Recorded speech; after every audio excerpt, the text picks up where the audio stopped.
In this video, I will give you the exact nutrition that I have right now to make myself as sexy as possible. So I'm going to tell you exactly how I eat and what I eat.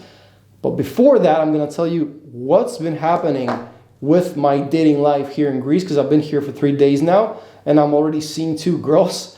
And I'm going to tell you a couple of things about first dates, because I literally just came off of a first date.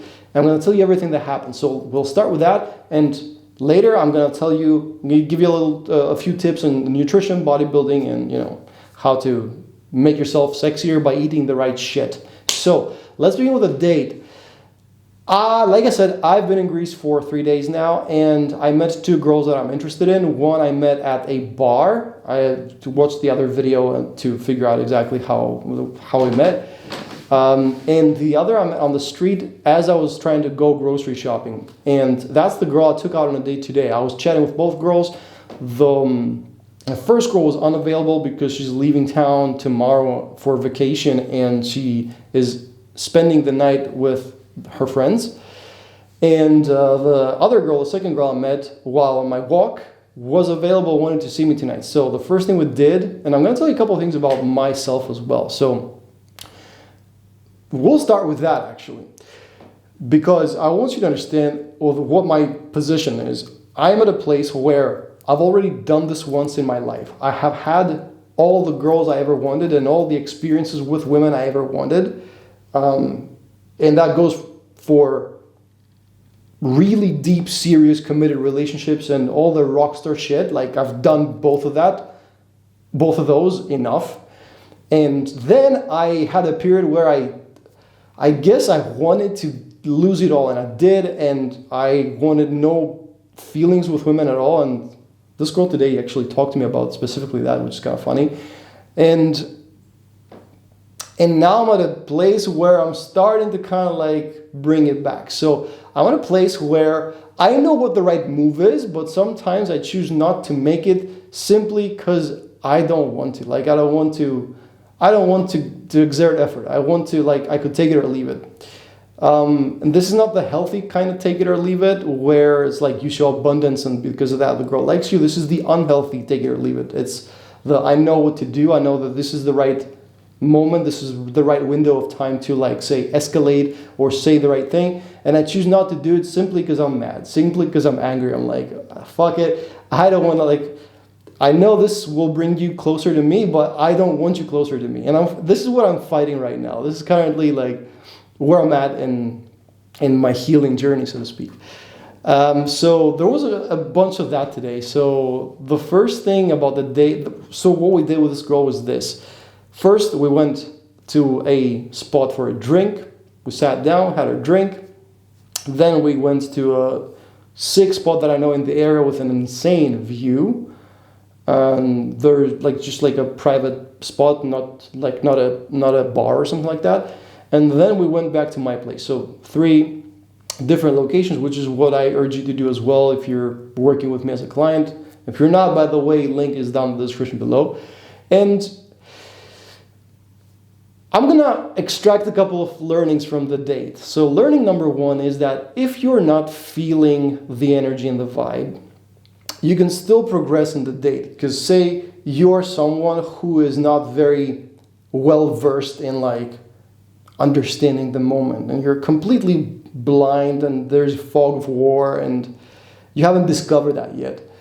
But what you can do, instead of like feeling how to escalate at the proper moment, how to take her hand, is simply have these few waypoints in your mind, where the first waypoint is you greet her with a hug, but then you take some distance and you chat. That's what we did. She sat across from me. I could have seized the moment and as we were sitting ourselves down, which is something that I advise, to sit her next to me, because then we wouldn't have the issue of like switching our seats, which takes extra effort, okay, and it might signify something down the line. But that's how we started. And that was one of these moments where I'm like, I know that I should seat her next to me, but I'm gonna let her fucking sit there. Like, she chose, like, that's her choosing. Like, it's extra effort for me. Like, if you want to be away from me, girl, stay away from me. You know what I'm saying? Unhealthy, don't do that. Do as I say, not as I do. So we were chatting, and on my side was like a nice little couch. On her side was like the chairs. So I'm like, oh, what's this in your hand? I grab her hand across the table. I'm like, cool, come around, sit next to me. And of course, she gets up and comes, sits next to me. Now, I didn't go sit next to her. That's also significant. It's more important that she complies with your request in that way, okay? Now, cool, we kept chatting, and at some point, I sometimes do that on dates. I go like this, and when I go like this next to her, like kind of like basically present her with my open palm, most girls are going to take my hand. Now you can escalate a little smoother towards that because this is like a big ask all of a sudden. But I know where to do it and how to do it, but if you don't, you can like start with like playing with her rings, go like use that as an excuse and go like, oh, let me see, these are interesting jewelry that you have, whatever. But I know where to do it, and so I simply go like this. Girls put their hands on mine, and that's kind of how it works. So waypoint 1 is the hug. Waypoint 2 is the distance and chatting. We're safe. We're not trying to grab. Waypoint 3 is, okay, after some chatting was done, and by the way, mind you, the chatting that I did with this girl, not the highest quality. It was like just getting to know each other. Like, oh, what do you like? What's your favorite movie? It's not very deep talk, not very interesting. I was like just going through the motions, whatever, because that's not really how you're getting to know somebody. Like the trivia about them is not quite the thing. But yeah, the next waypoint, hand in hand, good. So after that was the location switch where I was like, okay, I'm gonna show you an amazing view you haven't seen before. Trust me, go. Get up, we go to this insane spot with a crazy view. Do you need a crazy view at your date? Probably not, but maybe after the public place, maybe it's cool to take her to the beach or to like a semi-private space. And that's where we went, where we started making out. And again, there I made another mistake. I wasn't the one breaking out of the makeout first. I let her just, even though I know this, but you know, all these things contribute to like the compliance being like neither here nor there, like instead of being like she's fully on, she really wants you. So I'm thinking I'm making out with her. She's a good kisser. I'm making out with her. I'm thinking, yeah, now's the point where I have to push her away. This is the proper way to do it. But I'm like, okay, fine. I don't care if she doesn't want me. Like I don't care. Toxic behavior. Don't do this. So yeah, that's kind of like what happened. Our bodies came closer to each other and kind of like we're a little heavy, hot and heavy. And then after that, in the right moment, I was like, let's go. Take her by the hand and start walking her to my place. Outside my door, she was like, I'm not coming up with you. I'm like, okay, fair enough. Like it's the first date. There's not a lot of trust built. Could have done a lot of things better. And so we got even hotter and heavier at my front door, and then she's like, okay, I'm gonna go home, I'm traveling tomorrow. She's also traveling tomorrow. So I'm like, okay, cool, happy trails. And that was the end of the date. So hopefully there's a couple takeaways there, and I'm happy I had that date. And the other girl is just texting me that she's in my area and she's also celebrating her last night here before she goes off on vacation. So after this video, which now is 12:30 a.m. and like midnight, after this video I might text her and like see if I can salvage the night and create a connection. Okay, now let's go on with the bodybuilding stuff. How are you going to eat to make yourself, and by the way, you're seeing how easy this shit is, right? It is easy. If you know what you're doing, it's easy to make connections. I have been in Greece for 3 days, and I'm already seeing 2 girls that are romantically interested in me, like heavily, okay? So visualize that for yourself if you don't have that. It is very possible, no matter if you're an Indian guy who is bald and 5'5". It really doesn't matter, okay? Now, how are you gonna eat? How am I eating to make myself as sexy as possible? The goal is to have energy. The goal is to not pump my organism full of bullshit. So I'm eating in a very, very simple way. Here it is. Number one, fasting until like 2, 3, maybe sometimes 5 p.m. I get up quite late because I also am interested in starting night game going on during the night. So getting up at 10, fasting until 2, sometimes until 5. Then I break the fast with a big piece of meat. That's like 200, 300 grams, maybe 400 grams of either sirloin or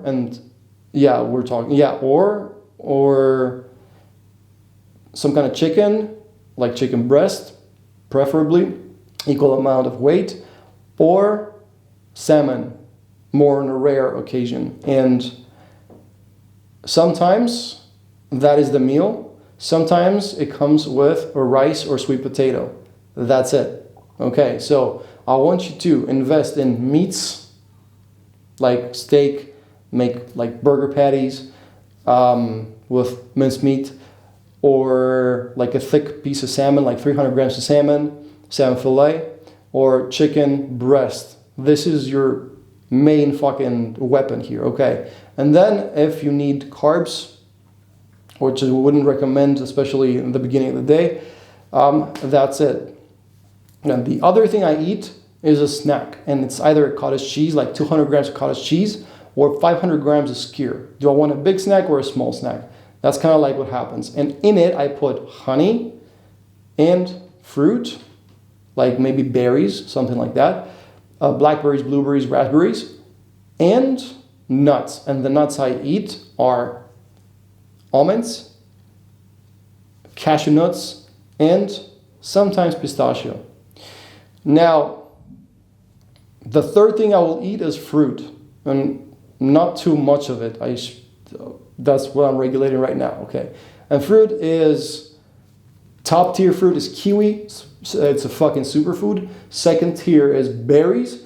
And third tier is things like apricots, apples, oranges, stuff like that, okay? Bananas are shitty fruit. I mean, they got potassium, but like other than that, they're just a bunch of sugar. It's not the best food,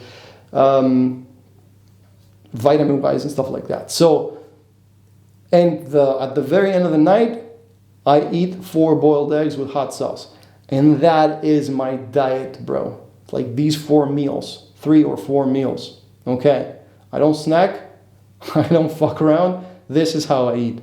And if you've watched other videos of mine, I've struggled with my diet my whole life. And this is something that I'm regulating right now. This is something that I am putting a lot of effort in right now. These days, this is kind of what's happening. Okay. So